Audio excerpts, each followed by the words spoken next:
our community, you know, and then a huge benefit to the schools at the same time, you know, for the next 30 plus years. Anyone else? I'll go. I think this is a true testament to the changing leadership that you're seeing in Norwood. You're seeing a new attitude that you can't do this alone. When I was here at Norwood, our big motto was, it takes a village, and it never felt like it was really a village. It was, you know, I'm going to do my way, and this is the only way, and they're going to do it their way, and that's the only way. And now we're seeing that that didn't quite work, and Norwood could have gone to so many different heights by now had that attitude been taken earlier. And it's really wonderful to see this growth come out of such a monumental plan. We finally are getting a dog park, we're getting a food truck circle, we're getting amenities that our entire community can take advantage of, that's walkable, that's sustainable, and it's a mark of growth in our city that I have wanted to see my whole life. Proud to be a part of it. All right. And I think we've said a lot already. I just think, you know, it's rare that we see an opportunity that's a win-win-win. You know, I feel like this is a good compromise. This is a win for the developer, a win for the city, a win for us. Obviously, as a resident, I'm excited about this just personally. You know, I mean, this is just cool to have all these things coming in to Norwood, and I'm excited for how this is going to help the Norwood City School District. Thank you. So I'll finish off. I would just want to get a little bit into the details of the agreement that we're signing, just for those listening and watching at home. So I want to start off by saying that the developer had options, right? So they didn't have to go down this route with us and with the city. Because they have remediated or abated the property, they were granted a grant from the EPA, which basically was 10 years of not paying taxes. And they could have taken that option and not have to deal with trying to enter into an agreement with the city or the school district. But that didn't work for them, and it didn't work for the site. And the reason why is because that site needs a lot of public infrastructure improvement, and they could only get that done by having access to the TIF financing and the bonds. And you can only get that through the TIF structures and the CRS, which is why they went through this route. And so with that, you know, the public infrastructure that's part of that, I mean, we're talking about new roads, new water lines, new sewer lines, restoration of the clock tower if there's an observation deck, public parks that are going to be on site, utility lines, and public parking spaces, public parking garage there on that site. So this is what that, you know, what we're asking to give up as a school district financially, that's what that's going towards. And then, you know, some may ask, are we giving away the farm and putting more stress on the tax base by doing something like this? And I'm going to say that the short answer to that is no. And the reason why is because part of this agreement is to have payment in lieu of taxes or some sort of compensation back to the school district, so we're not looking to have that added stress put onto the rest of the base. So if you look at that property as it was, abandoned and dilapidated, if nothing happened with that property over the next 30 years, which is the total life of this agreement that we're going to be voting on, the school district would have received only $390,000, or approximately $13,000 a year. With the agreement that we're voting on here in the next couple of minutes, instead of $390,000, based on the valuations, and this is all based on property valuations, over the life of that 30-year agreement, the school district could receive a little over $20 million in total compensation. So $390,000 versus a little over $20 million for some great economic development for our city. It's a win-win-win. Is there any other discussion?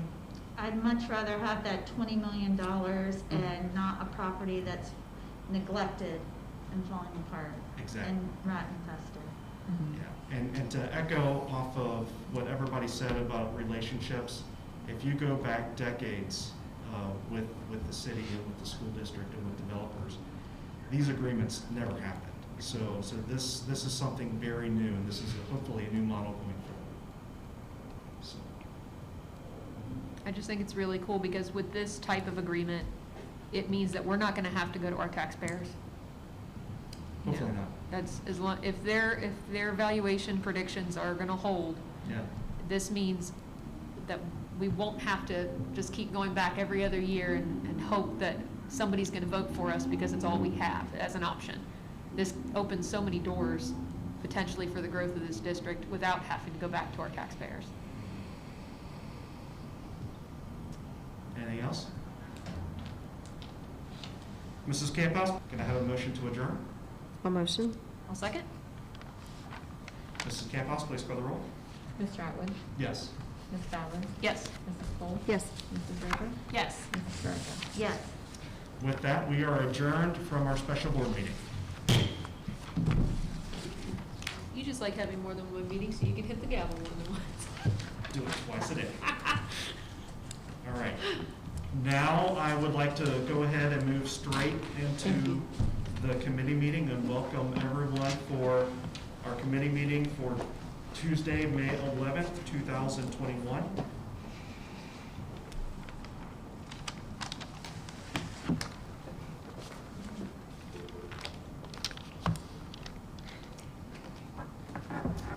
Mrs. Camphouse, could you please call the roll?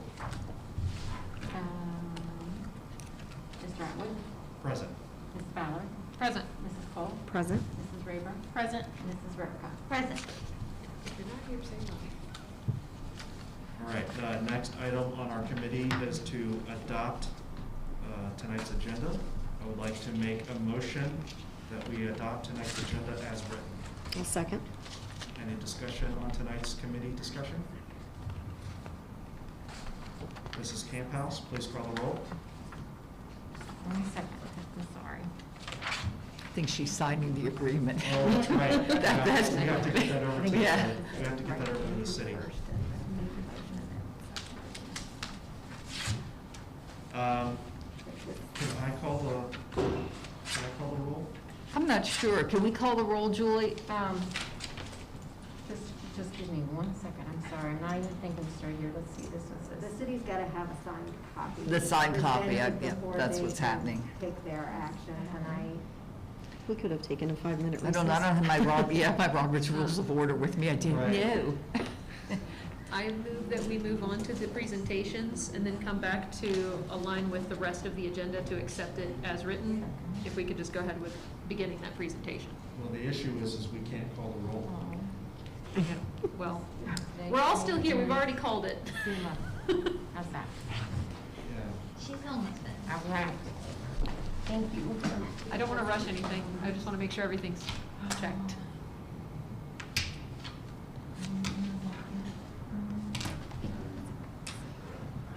I'll give it to you.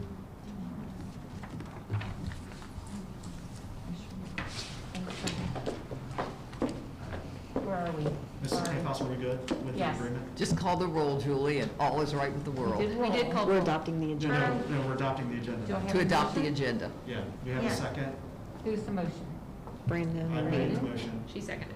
And Debbie who's seconded. Me. Debbie. Debbie, all right. Mr. Atwood? Yes. Ms. Fowler? Yes. Mrs. Cole? Yes. Mrs. Draper? Yes. And Mrs. Zerko? Yes. All right, Okay. I apologize for that.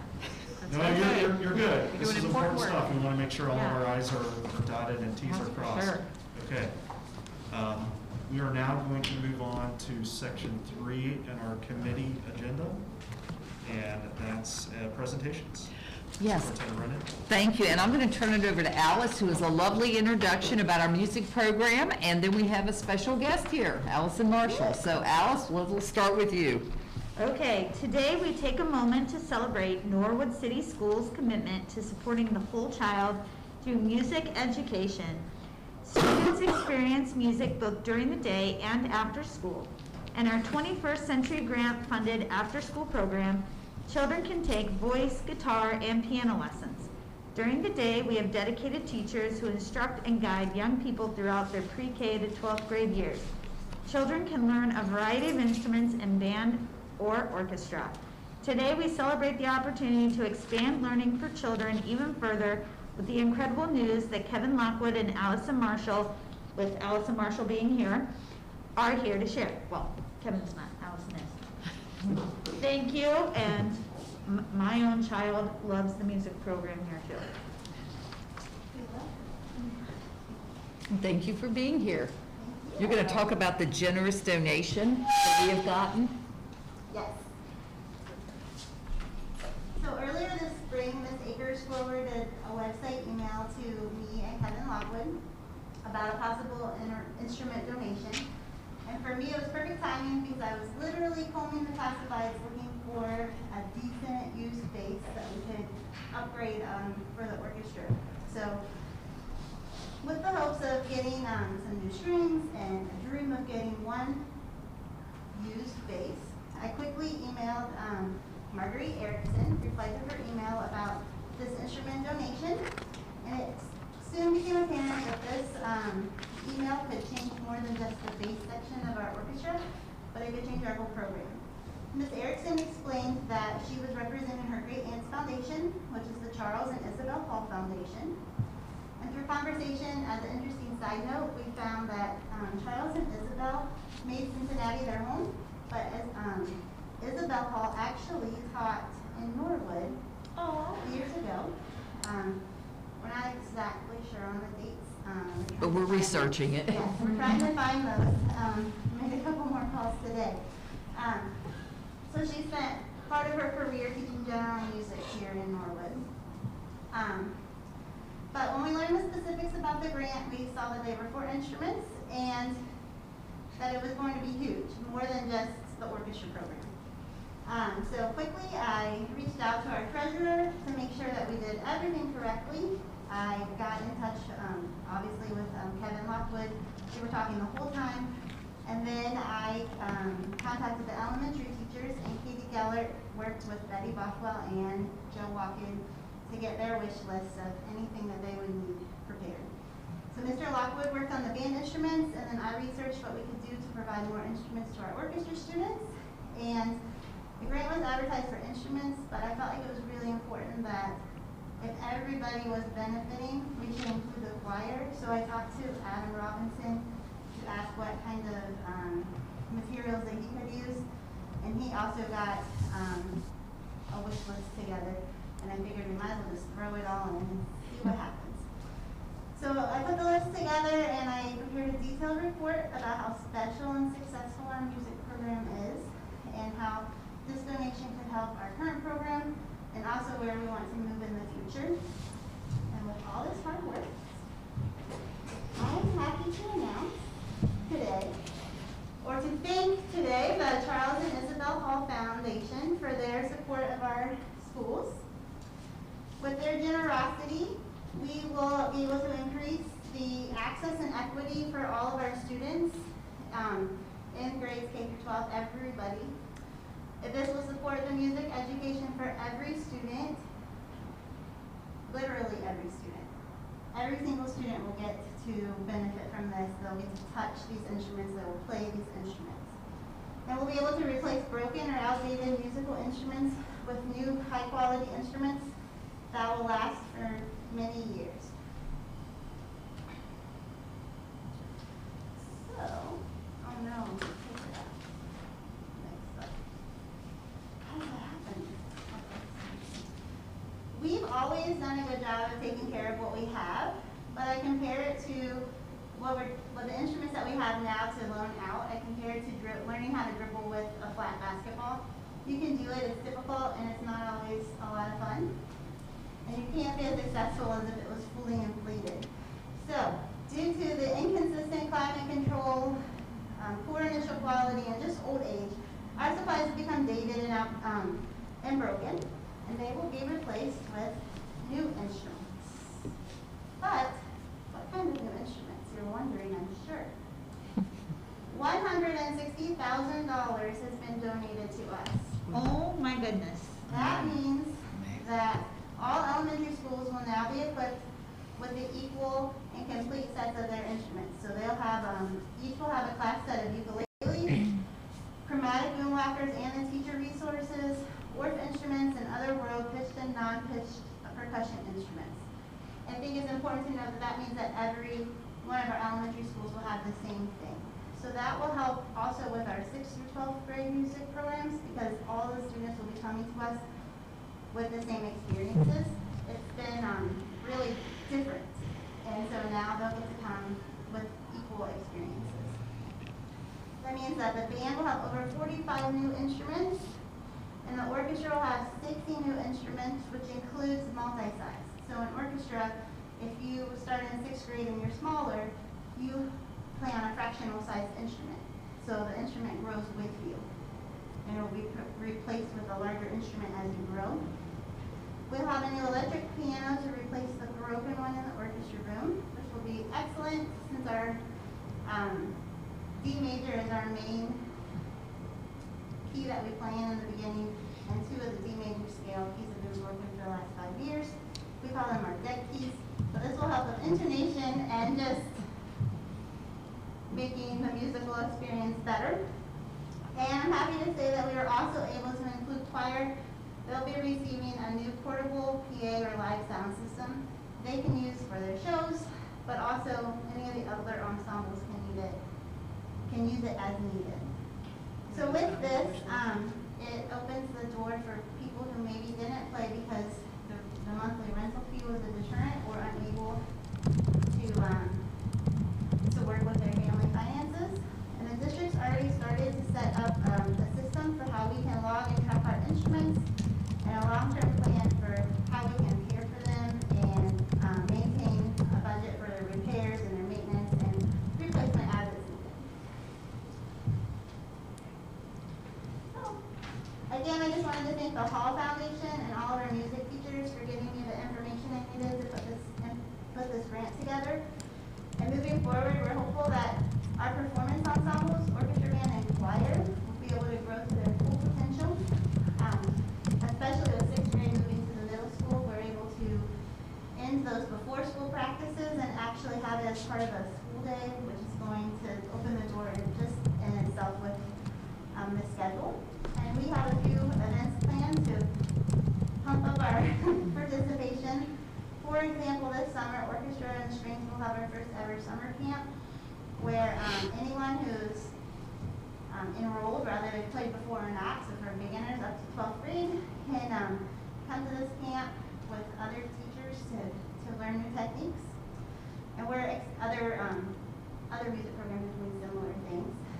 We're very excited for this, and along with thanking the Hall Foundation, I just wanted to thank the district for supporting our musical programs and our growth in this process, and supporting us in the instruments for years to come. So is band doing the same kind of summer camp? They do a high school band camp and a pre-camp for marching band. But is it the same thing? So I'm just really excited that, so if you're a kid and you didn't join orchestra or band, but I know this is for orchestra, you can go to this summer camp this year and get caught up, I presume, or somewhat at We'll least. work on getting that. And then join orchestra. So I'm like working on kids. So there's one I'm working on right now. And I'll have new instruments.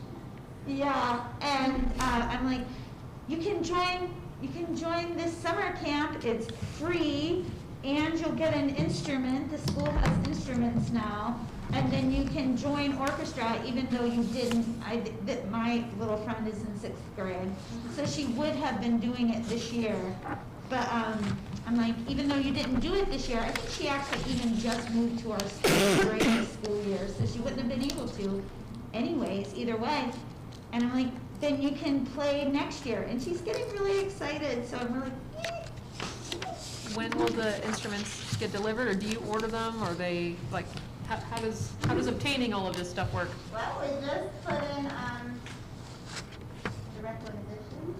We- to purchase orders. We got the money last week, and so I just approved the purchase order a couple of days ago, and I have to say, it was really fascinating looking at the purchase order, because that's an incredible amount of Yeah. instruments. I mean, I have just never, ever seen instruments ordered like this before, so it is really gonna be quite an opportunity for our children. I know, I talked to Adam last year about his wish list, because I was trying to look for grants specifically that would work for show choirs. And he's had that PA list on his list for a long time, wanting to be able to perform more, do community events. He's like, but we don't have a PA system, and I want these kids to be able, even with COVID, let's go outside, let's do something, but they can't hear us. Like, they tried to get so creative, and I couldn't find any grants that really fit that niche for him. So I am so glad that you were able to include Silhouettes and their needs into this lump, because that's exciting. I can't wait to see what they're gonna do with that potential. It's really great. And so with the equipment, we're putting in the orders, and I know, well, I can actually speak to both, but I talked to both of them. The band order, the store the band order is coming from, and where our string instruments are coming from, they're already getting started, because we wanted to pull from when they had the most inventory versus when they had the least. So we won't have them delivered until July, so that we have time to get them ready for school, because there's no point in them just sitting here for June. But we should have the instruments for July, so that in August, when we have our camps, and we're getting ready and geared up for this awesome new year that we have coming, and the 6th grade middle school, they'll be ready and we can start playing from day one. Do you guys need any help with, like, making sure that the storage is available for that many instruments? The humidity, I know for a lot of those wood instruments, really needs to be taken care of. Is there any other component that we need to help you out with? I guess the only thing I would think about is, there's so many events in the middle school this year. I don't think they'll turn off the air conditioning, but where our instruments are stored, we just need to keep that. This used to be our room when there was no air conditioning. Yeah. And we had years where I would pick up an instrument and the fingerboard would just slide off, because in the summer it got so hot that the glue melted. So obviously that won't be happening now with our new school. So as long as that stays on, it should be good. Your storage is here at the middle school, isn't it? The orchestra storage is here in the middle school. Okay. Band storage is at the high school. Because the high school will not have air this summer. They'll do repairs. So can we get portable units for that room, or something Well, temporary? Just move it over here. No, we Or just. move it over here? Yeah, We'll just have to make temporary changes during construction, and then when construction is over, we'll have permanent spots for We'll it. have a but- permanent spot. Yeah. And we won't get, I don't know when construction will be complete, but we won't get the instruments until right before school starting. Okay. But you can always put them, Yeah. like, there's a room next to mine. Well, if you guys meet any challenges with bringing all this in, let us know so that we can help you get whatever it is that you need to make that Awesome. work. Thank you. So we want to take care of it. We'll be busy with it. It's a great And then the thing. elementary instruments are being delivered to Katie Geller's room in Sharpsburg, since both View and Williams are moving. And that way, just right before school, they can come and get it in there. I think that's fantastic that all of our elementary schools will have the same setup. Yeah. And it's huge, I mean, because, in the past, it's been hunt and peck for what you can find, right? It's, And we've been replacing items, a lot of our instruments were instruments that another school district was selling. Right. So they were done with them. They had a little life in them still, but this will be great. Yeah, fantastic. Thank you for such the good news. Always happy to do it. Yay. It's a great thing.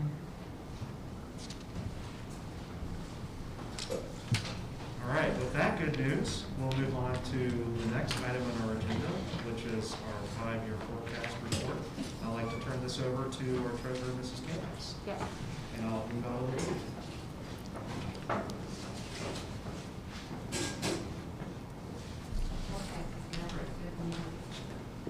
This won't be as exciting as what you're saying.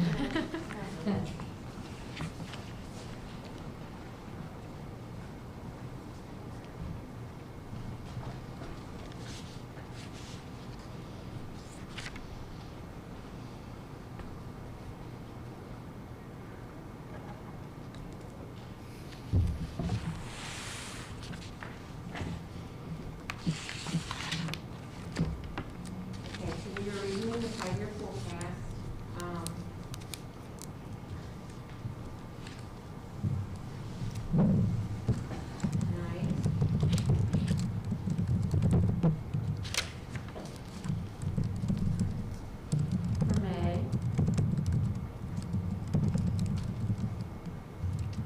And this is the forecast summary. I want to just remind you that the forecast is just for the general fund.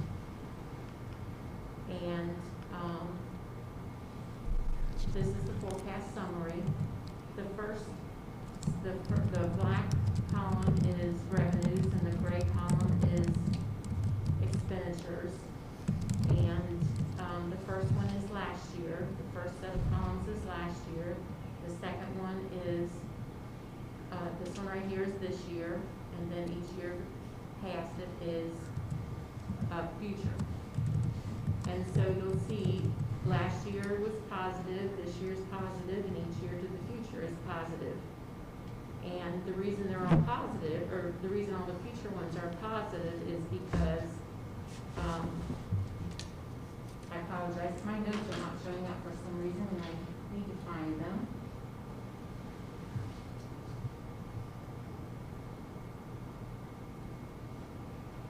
I used to have it more than one slide.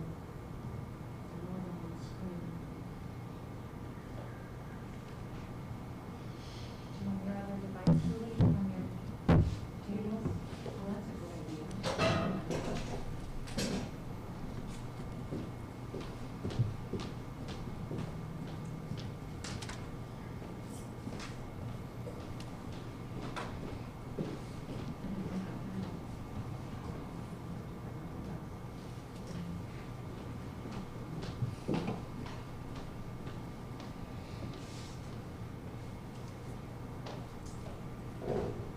I had some really important things on my notes, so just give me a second here, I'll be right with you.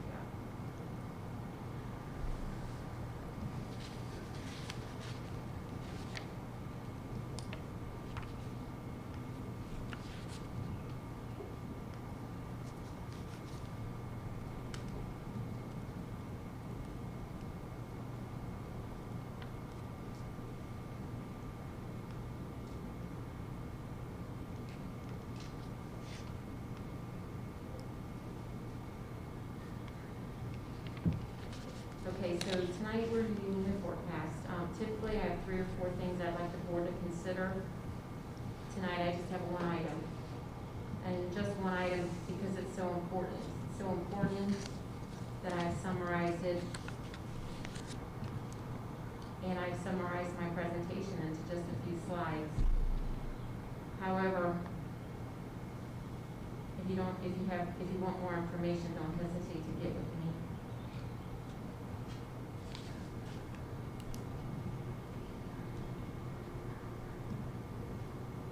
And the thing I wanted to talk to you about this on this side is the forecast summary.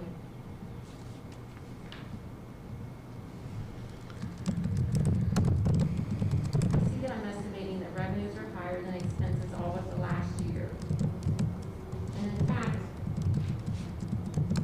the bold bar, or the bold line here is our cash balance, because each year the black revenues are higher than the gray expenses.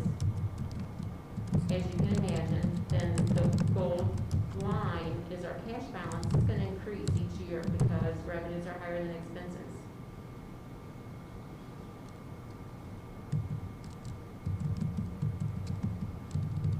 Here's the very important takeaway fact that I mentioned before. That very last year of the forecast. In fiscal 23, 24, or 22, 23, and 24, we have about 20 staff members that are being paid out of federal grants for the first time this next year. In 23, 22, 23, and 24. They've never been paid out of federal grants before. Next year is the first time. That's why you see this big dip right here. In 22 in the gray, 23 and 24. Because they're getting paid out of federal grants, they're balancing our general fund quite nicely. And that's wonderful. But what happens when that federal grant expires? Well, I'll tell you what happens right here. That's what happens. That's our cliff year. That's what we're going to call it. That's when all those people, when all of our staff have to come back into the general fund. That's our cliff year. That's the year that's going to be really hard for us to balance. But we're going to talk about that more when we get to our expenditure slides here in the forecast. It's gonna create some extreme financial difficulties for us. But I do want you to know that Mrs. Ronan and I have a plan to address this, and all of our administrators are gonna be working on this, plan also.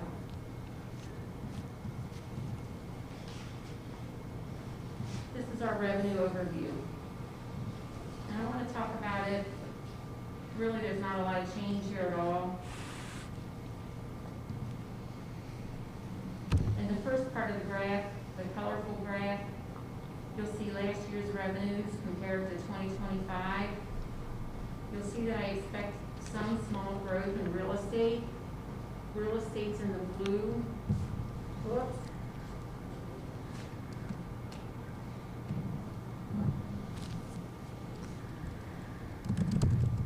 Right here, in this first part, you'll see the real estate. This was last year. Right here is in 5 years. So in 5 years' time, you'll see I don't expect much growth overall in real estate. State funding, there's just a tiny bit of growth.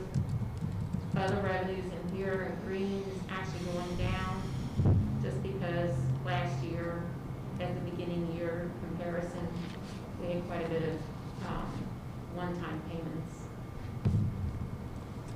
Over here on our, this is just total revenues in our bar graph, and you'll see that we, in just total revenues, we had 1 year of one-time revenues. If we smooth those out, put them in the prior years, you can see we don't have a lot of changes in our revenue. Again, remember, this is 5 years of actual, 5 years of projected.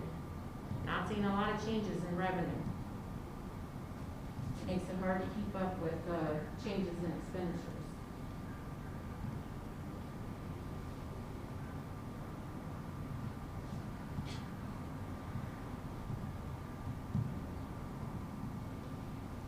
This is real estate broken out.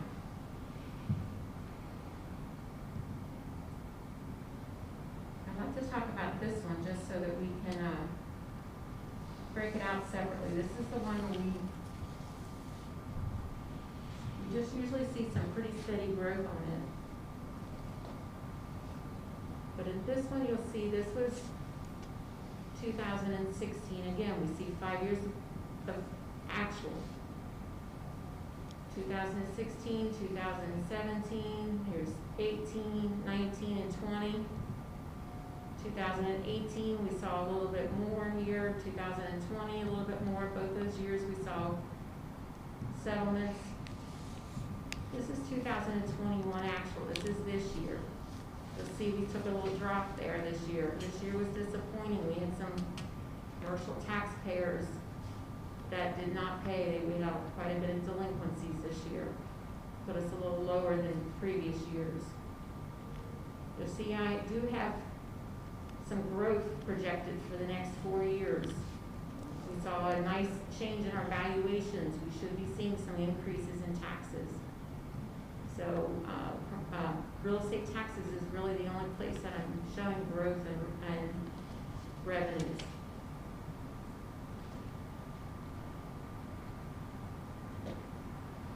State funding. This slide's always a real eye-opener. I've looked at it a million times and it's quite concerning. Again, it's 5 years of actual. On the left, the dark blue graph, you'll see 22.5% of our total revenues. I expect it to grow to 23% in 5 years' time. Then the first 5 bars on the left here show actual. See, it drops. This is last year where we fell. State cut of 6%. This year, it grew a little bit where they restored some of those cuts, so we only saw a 3% cut compared to fiscal year 19. Next year, Governor DeWine is promised that we'll see funding based on fiscal year 19. So as we move forward, the forecast is based on, state funding is based on fiscal year 19. That's all I I've got in, based on fiscal year 19, I'm using state law as our funding formula. We do have,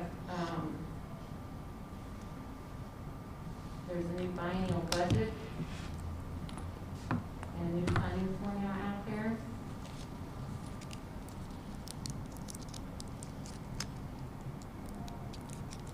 The new funding formula is out there with, it has been introduced with bipartisan support. The new funding formula would so help with transparency.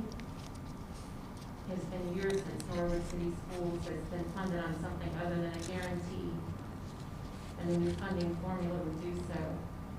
It would force the state to pay for Ed Choice and other vouchers from their own pocket rather than ours. It's easier to understand and it would be more transparent.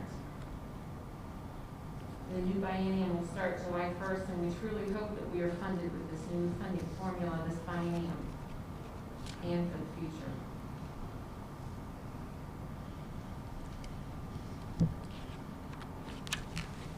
This is the beginning of our expenditures, the other side of the formula. And again, this is just a total overview.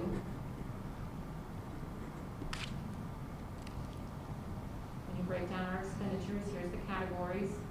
Again, in 2020, last year, and over here, 2025, where do I see them going?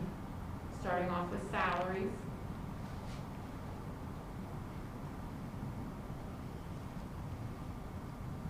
I don't see a lot of growth, but then again, remember I've got about 20 people going into federal funds, so if those 20 staff members were still in the general fund, we'd see a lot more growth. Benefits, a little bit of growth. Purchase services are staying about the same. Again, here we've got 5 years of history and 5 years of estimated for the future. 2021 is this year right here. So you'll see the drop for 2022 next year, where our staff is moving into the federal funds, and then you'll see it growing. Here's our cliff year, 2025. That's the year where everybody has to come back to the general fund.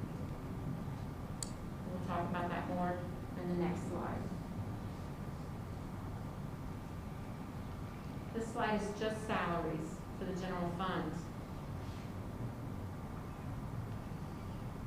In the dark blue, you'll see the salaries take up 55.5%, and I expect that to grow to 57%. And then in the bar graph, 2016 through 2021, we have actuals. Then you'll see it drop, to 2021 for this year. 2022, you'll see it drop. We're moving the staff members into the federal funds. 2023 and 2024 grows a little just for raises. 2025, you'll see very clearly our cliff year, where those staff members have to move back into the general fund.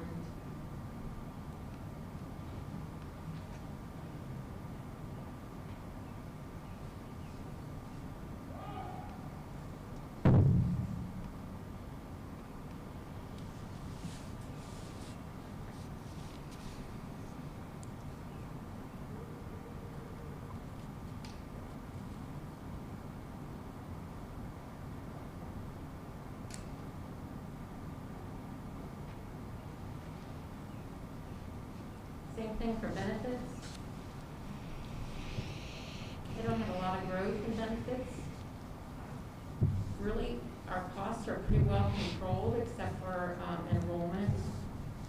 We could always have more people enroll in health insurance, and that would increase our costs. But those costs are pretty well controlled except for that. We're at 17.5%. And I expect that to grow to 18% of our total costs.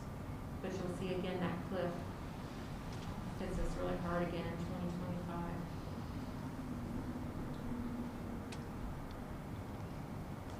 Finally, our bottom line. What are we talking about in 2025 when it comes to that cliff? This is our forecast. in numbers instead of the graph like we saw at the very beginning.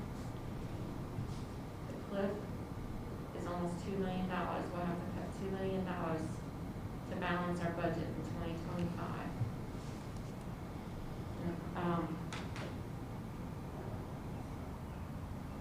That's the number that we're working for.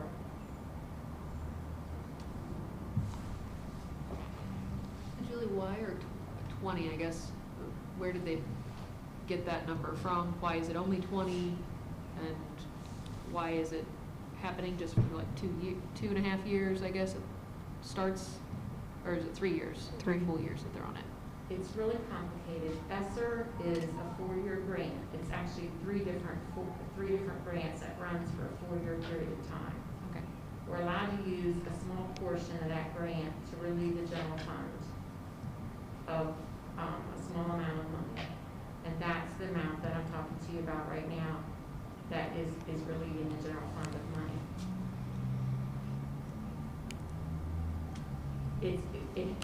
And I can't even give you a true estimate because we have to be very careful on how much we relieve the general fund in order to, if there's Title I maintenance of efforts that we have to watch to see how much we actually do relieve the general fund. So the grant expires in September of 2024, which is fiscal year 2025. So that's why we can only use it for that small period of time. And then those people have to come back into the general fund. Would it be possible to maybe spread that out, like take a teacher out a year before and take another teacher out the next year? Yes. Like, so we can ease them back into the general fund rather than, here you go. Would that help us at all? So I think what you're thinking is what Mary and I have planned to do already is what we need to do in that period of time is reduce our size. So that when that cliff hits us, we're already smaller enough so that our general fund expenditures will fit within our general fund revenues.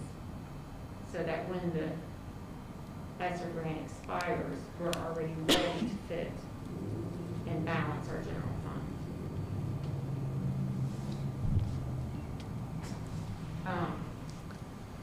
We will be looking at each open position before we fill, because we realize in the next 4 years, because we could go 3 more years, there are going to be some retirements, there are going to be some resignations. We're going to look at all expenditures, all purchase services, we're going to search for all cost reductions that we can find. Thankfully, we have time. We've got, I said, 3 more years to reduce our size to stay within our revenues before our federal grant expires. Another thing, I don't expect a lot of money. I don't expect really any more money coming from state revenues. When the state does settle their biennial budget, I don't expect it to give us a lot more money, but they will reduce our expenditures if the biennial budget comes through with the new funding formula. We won't have to pay for vouchers. We won't have to pay for open enrollment out. Some of those things might work in our favor so that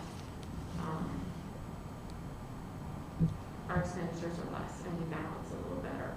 All those things are still up in the air. By the time the November forecast comes around, things might look a little bit better for us. But the next 6 months are going to tell a lot. Julie, it's my understanding that the ESSER federal grants that we receive, you're extremely limited on what we can use that money for. There's like 10 or 12 things. That's exactly right.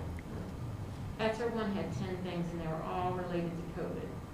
It was avoiding COVID, it was cleaning products and masks, and sanitizing Yeah, all that stations, protective equipment. all that kind of things. ESSER 2 and 3 have added just a few other things, but they're really pushing, I forget the wording when you use it, but they're really pushing increasing education. Yeah, it's closing that learning gap that occurred because of the pandemic. So technologies and And staffing, especially at the early grade levels, and you'll see that in the employment section. Everyone feels that there may well be a huge crop of kindergarten children coming in, just because a lot of parents kept their children at home, and also our kindergarten children, trying to learn on a Google Meet at age 5 is not optimal. So we know we're going to need additional supports at kindergarten and first grade, just because of the year we've had. So we already know we're gonna rehire back or we're gonna recall our teachers, in order to address the influx of preschool and kindergarten that we're expecting. We've got a lot of really great plans to address the learning gap that we may see. And then we have a few teachers, we have a few staff members, probably about 20 staff members that, that we think we can move to ESSER to relieve the general fund. We have a lot of really great plans to address the learning gap. So, we're excited about the opportunity and excited about the amount of money that the district is getting and the changes that we can make. But we've got a lot of work to do to in the next 3 years to get within the. And that option, one of those options for parents, it will include a full-day preschool option for our district, growing and expanding that, correct? Yes, Awesome. absolutely. Will that start this upcoming fall? I know we're increasing preschool this coming fall. No, what we have, let me pass this out. What we have coming right now is Hamilton County Education Service Center, since we asked, is using their ESSER funds to give us 2 full-day preschool classrooms. They will be one will be at Norwood View, one will be at Sharpsburg, and then there's also one at North Norwood run by Hamilton County. So basically, there's 3 all-day preschools. There are some income requirements, but I mean, we're talking maybe $48,000-49,000 for a family of 4, and then you can get on a sliding scale and be provided all-day preschool. So we were just fortunate because you had mentioned it, and I called up, and that's how the county wanted to use some of their ESSER funds. So this is wonderful. This will start next year. What we have done is the preschool parents who have already signed up for half-day, we have contacted them all and said, if you're interested in full day, here's the number to call, and anyone who wants to slide over to full day, they can do that. And Williams parents, don't worry, part of this is because Williams will be at the middle school, so your children can still take advantage of this program. It just obviously won't be at Williams this year because of the construction project. So just don't feel left out. And preschoolers have flexibility about where they go. Yeah. So we're just really, really excited about that. This is awesome. Is enrollment open now for the full program as well as the partial days? Yes. So we did send that flyer out, hoping to get the word out to the families who've already applied, and we'll put it on our website, and hopefully we will see a huge influx of preschoolers, because our numbers were definitely down this year, which I understand. I don't know if I would have sent my 3-year-old to a preschool this year in the middle of a pandemic, so we just anticipate a large influx this year. They're ready to come back. We only have a couple spots left in our program, so. In the part day? In our district half-day, yes. In the half day, there's only a few slots left? A few spots, so. But it should be all right, because we can move Absolutely. people over to the full day, opening up more slots in the half day. So I think it will work out, but we're excited that parents are sending their preschoolers back. I love this. I've been asked so many times about, working parents in Norwood, and they really need a full day option, and some of them go outside the district because that's the only place they can go, and now you don't have to. It's going to be right here in your own backyard. So I love that this worked out with ESC. Sometimes you just ask, and that's what happened. They had said no initially, but then they got ESSER funds, and then they called us back and called Shannon back and said, Shannon, I think you gave us a call a month or 2 ago, and suddenly, and we just asked for 1, and now we have 2 classrooms, so. I had to reread the email several times. That's awesome. So I do have a question. What is the criteria required in order to move a teacher from the general fund to the ESSER fund? And is it possible to find a few more to move over, because, Could we use it for aides instead of full staff? well, I mean, Um, anybody that we move over, I mean, aides really don't cost us that much, but if we can move more professional staff over, at least for the few years, that just helps the general fund cash balance for that cliff year. And I understand that there's a plan to address it, but the more people that we can move over now, You're right. right? It saves the general fund for the saves future. Yeah, it saves the stress on the general. We moved any teacher who's involved in remediation. You'll see we're looking at recalling 3 of the first-year teachers we laid off last year. They were great teachers, and they're going to do their pre-K to 3 license, because we figure at first grade and kindergarten is where the influx is going to be. So we'll need assistance there. So that's what we're looking at. Well, actually, when we went down the list, we did take a good look at, in each building, you do have to have justification for it. But with our learning gap plan, there's really, when you're looking at K to 6 especially, Yeah. those children certainly, we feel, didn't get what they deserved on a Zoom meeting this year, and everyone struggled in the country with it. Okay. So we're definitely moving a lot of our elementary teachers over. It's If two we end up with different odd things. It's a numbers, balance. can It's you a- move people?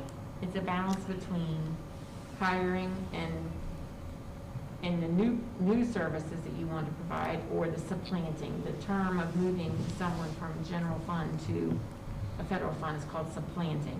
It's typically not allowed. It is allowed with ESSER.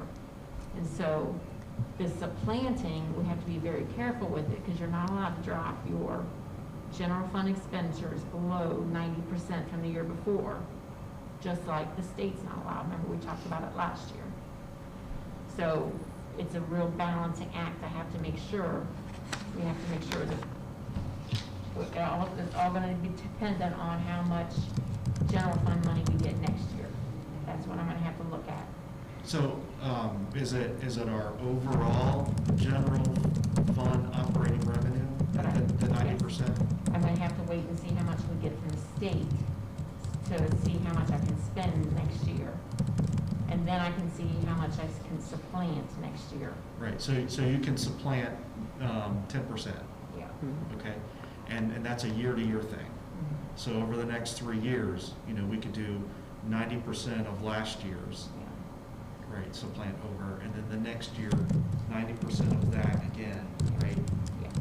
And then 90% of that for the third year, and then it all comes back Yeah. in 2025. Yeah. So I have a question. So if they give you X amount of dollars, let's say you fall 10,000 short from spending every penny they give you, do you lose that 10,000? Or is there a way that we can, I don't know, use it for supplemental contracts, or, if we had to pay for an aide, or somebody that falls under that, or like coaching staff that we had to hire for influx? Is there a way to use that change so that we don't lose any of those dollars? We won't lose it. I won't. Like, are we able to go, if we go over, that's what I'm saying, do we supplement out if we go over that? Like, can somebody be partially paid, like you get 10 people that qualify under it, and the 11th person, we have to kind of pay the rest, and then we pay out of general fund? Like, how does the math work? So I don't know if I'm wording this right. if you're talking about the 90%, I will not let us fall. I won't let us fail our maintenance of effort. If I'm you're not talking about that. I'm just Okay. saying, if you have, I'm gonna make it an easy number. If you have $1, and you can give everybody a dime, great. But if you can give them up to 90 cents, and you got 10 cents left over, and you gotta pay this guy 12 cents, you can't. Do we pay him the other 2 out of the general fund? Or can you just lose that extra dime? I don't understand what you mean, because all of our pay is set, so I can't pay anybody any differently. So Can you does it pay matter part what of the their in and out contract is? out of each, like part out of the ESSER and part? Okay, Yeah. that's what I'm wondering. I'm Yeah. just like, if you end up going slightly over, like if they're saying we can only go up to this I can take dollar amount half of the teacher from ESSER and half of the teacher from the general fund, if we yes. have to pay them to Yes. balance it out. I So we can don't do lose a that. penny off of what we're being given from ESSER. I can. That's what I want yes. to know. Yes. I'm like, Thank my you. math brain doesn't work very well, but I know what I'm trying to get to, Yes, but. yes, I can do that. Okay, Now, so I just I want to have make sure we're not losing any money, there's no hanging chads No. in the Now, world here. There's rigmarole, things I have to go through. I have to prove that the teacher half the time is providing additional educational opportunities. I mean, it's not as easy as we're making it sound right now, but yes. Okay. There's Yeah, some for instance, justification. yeah, you I would put figured your that. physical education teacher out of these funds, because Yeah. that would be hard to say Yes. that that's closing the learning gap. We have to prove that we're actually, we're actually keeping a smaller class size so that the children are spending more educational quality time with the teacher. I mean, it's gonna be, we're gonna work all summer long on proving this, that, we're justifying these costs. It's not quite as easy as we're making it sound right now. That's why you have to choose how many and which ones are gonna fall And under this this is just, category. this truly is just an estimate. And like I said, the November forecast is really gonna have things nailed down a lot tighter, but, Okay. I just wanted to give you a warning that we're coming up on a cliff year in 2025. Right. And then because there's 10 to 12 things that we're allowed to spend that ESSER money on, Yep. there are other things that we could do within the district to make sure that we take full advantage Yeah. of that money. But I think it's really important that we try to save some of that in the general fund. Yeah, take the stress off the general fund as much as possible. Right. Okay, thank you. And any other questions on the forecast? Does this Head Start program only give us a limited window as well? Is this something that we would have to forecast for future years if it expires? I believe it could. I believe they'll look at enrollment. Hopefully, we can fill the 2 classrooms, but I could see if we did next year, rolling it back to just 1 full day. So we will work hard to make sure they're full. Okay. We're set with 2 for 2 years. And then beyond that, we're set with 2 for 2 years. Okay. And they'll evaluate, like Mary said, based on enrollment. Okay. Well, that's nice to give us the second year to Yeah. make sure. All right, we're going to move on to section 4 in our committee agenda. That's the education committee, and turn it over to board member Mrs. Brewer. All right, thank you. Item 4.01 is just a resolution authorizing membership for 2021-2022 year in the Ohio High School Athletic Association, which I believe is just a standard. So this is, Yearly thing. well, so every year we renew our membership, but this year it actually cost us money. And that's because with the pandemic year, the Ohio High School Athletic Association itself lost a ton of money because they couldn't do the tournaments and stuff that they normally fund themselves out of. So now they, this year they're spreading the wealth with the 800 different school districts. Exactly. So I think this is costing us, what, $1,000? Yeah, $1,000 or a little over, so it's not a lot of money. So it's you pay like $50 for every sport that you participate in. Okay, and then item 4.02 is the textbook adoption of updated AP Psychology 2021. That's it. All right. We'll move on to section 5 in our agenda, and that's personnel. Superintendent Roman. Thank you. We have a lot in personnel tonight. 5.01 is a leave of absence. It's a 1-year leave of absence for Melissa Finley. Then in 5.02 employment, it's what I had mentioned earlier. In section 1, we're hiring Nick Versale. We have increased enrollment in our middle school in addition to our 6th grade being there. And this gentleman has dual license, so he can pick up some math classes and some social studies classes, because we didn't need 2 new teachers, we needed 1, and it's wonderful when you can get someone who's licensed in 2 areas. And he was a long-term sub all year, so he's done a great job, so we know that he will be a great new employee. So we're delighted there. Then under number 2, these are our 3 really solid teachers who did a great job last year, and unfortunately, due to finances, they were RIF, so they have been rehired from the recall list. As you can see, their licensing area is pre-K to 3, because we anticipate it's going to be at kindergarten and 1st grade, the young children who are going to need the most services next year. So we're bringing those three ladies back. Then under number 3, this is our Closing the Learning Gap plan. We are offering after-school and summer school. So these are additional teachers who have signed up to work during the summer with our students. We are happy in number 4 to have a new classified sub, Grace Luby. Number 5, it's a stipend for the music for the prom from Joe Wackett and Walkett. I always say his name incorrectly, I apologize. Summer school, Sherry Robbins, a health aide, because obviously we're running summer school in June and into July, and we do need to provide services, health services for our youngsters. And number 7, extended time. This is our preschool intervention specialist, and she really is going to be going out doing home visits because, again, a lot of parents did not send their preschoolers to school this year, so they need additional services. Number 8, we're happy.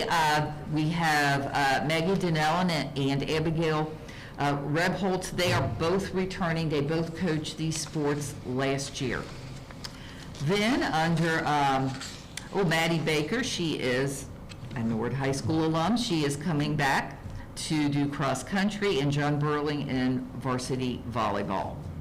And also marching band, Darren Cook is our marching band assistant director. So like I said, we have a lot there in personnel. And then there's, on a very, very sad note, I believe it was last August or September, Novella Ford, who had worked 20 years in food service, retired from our district. Well, unfortunately, her family has called and she has passed away. So our condolences to her family. And that concludes the employment part. All right. Any questions regarding employment? We're going to move on to section 6, and that's the policy committee. And I'd like to turn it over to board member Mrs. Rarica. I would like to have Ms. Christina Chesson tell us about the new policies.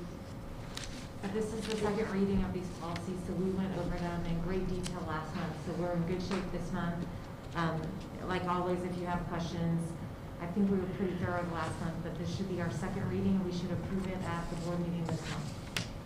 Does anybody have any questions about the policies and the changes we're making, or? No? All right. They're mostly just little wording things. Little wording changes, yeah. Legal references. Correct. Section 7 in our agenda is the Building and Grounds Committee. Board member Mrs. Cole. Thank you, Mr. President. So we have one request for facilities usage. This is from Immaculate Conception.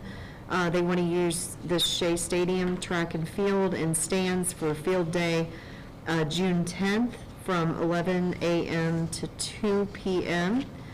And this date has been okayed with the athletic department. They've been doing this for several years. All right. Any discussion on that? No? We'll move on to section 8, the Finance Committee, and we'll go back to our treasurer, Mrs. Campbell. Thank you, Mr. President. 8.01, financial reports. My CFO report, April financials and change order listings are attached for your review. April was a disappointing month with real estate revenue coming in very low. Tax revenue fell below estimates and even below last year's totals due to commercial property delinquencies. We are continuing our slow and low revenue trends this year and are more than $1.5 million short compared to last year during the same time period for the general fund. We have only 2 months left in the fiscal year and hope we can make up some of our revenue shortfalls in that time frame. 8.02 appropriation resolution and 412 certificate. It's just our budget for the year. 8.03 a fantastic donation from the Charles and Isabel Howell Foundation for $160,000 for musical instruments for student use. 8.04 software, SWOCA software agreement for next year. 8.05 agreement recruitment strategies. This is for marketing materials for next fall. 8.06, amendment to SHP contract. This is to consider some flooring and other upgrades to the board office at Williams. 8.07, builder's risk proposal for additional required insurance policies during construction at Williams and the high school. 8.08 and 8.09 are notices of commencement for Williams and high school construction projects. This just is the formal notice that we are starting our construction projects for those two. 8.10, 8.10, resolution declaring transportation impractical for our typical private school students to set transportation rates for 2021 and 21-22. 8.11, emergency change order, to approve an emergency change order. I think I emailed the board about this. To approve an emergency change order to reconfigure the structural steel columns for new window replacements at Norwood View per the engineer. This will be effective April 20th, 2021. And finally, 8.12, 5-year forecasting and assumptions due to the Department of Education by the end of May. And that concludes finance. So I have an idea. And this is related to the donation. So if we can find out what building Isabel Hall taught in, Dedicated music room? I think we should name that music room after her. I think that'd be cool. That would be lovely. Plus, they did say they would send us a plaque, so we could have the plaque to also put outside that room. That's lovely. Yeah. I think that'd be kind of cool. I'm going to get Kelly on it because she does work with the alumni, does their newsletter, Kelly Cornelius, and I bet she could track this down. Oh, absolutely. Or just start diving into old yearbooks. I do have a Because- question for you about the Yeah. tax thing. So since taxes got pushed back to next week being the due date, do you anticipate a change with, obviously we have a delay in receiving funding. Do you think we'll pick up some of that potentially into June? It's different taxes. No, real estate taxes are done. I just know a lot of folks that are filing late, paying late, and Yeah, but real estate That's taxes in. are totally. that's all in. Yeah, no, that's beginning of in January and June, there's no movement with those. Yeah, it's So your done. property They didn't taxes. receive any delay in payment due dates from COVID for real estate taxes? Real estate, the very first one that was affected was late, but none of the other ones have been Okay. delayed. I didn't know if they added an extension again this year for real estate taxes. They've stopped collection procedures, which has been really hard on us. That's why we're seeing so many delinquencies, but. Got it. Okay. All right, anything else we need to discuss for tonight? I do have an announcement in relation to graduation Okay. coming up.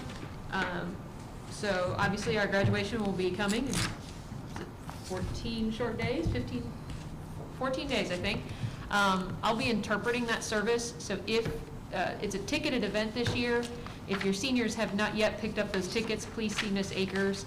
If you have a family member who is deaf, I will be interpreting, but because these are ticketed events, your family member may not be seated in a section that can be easily viewed for interpreting services. So if you need that accommodation for a family member, please contact Miss Akers and let her know so those seats can be arranged. We want to make sure that if you do need that service, that you can actually see the service. So please keep that in mind and let her know. Thank you. All right, thank you. Anything else? No, I think we should adjourn for the evening. Thank you, everyone. Do we need to call roll? Or no? Not for here, right? Oh,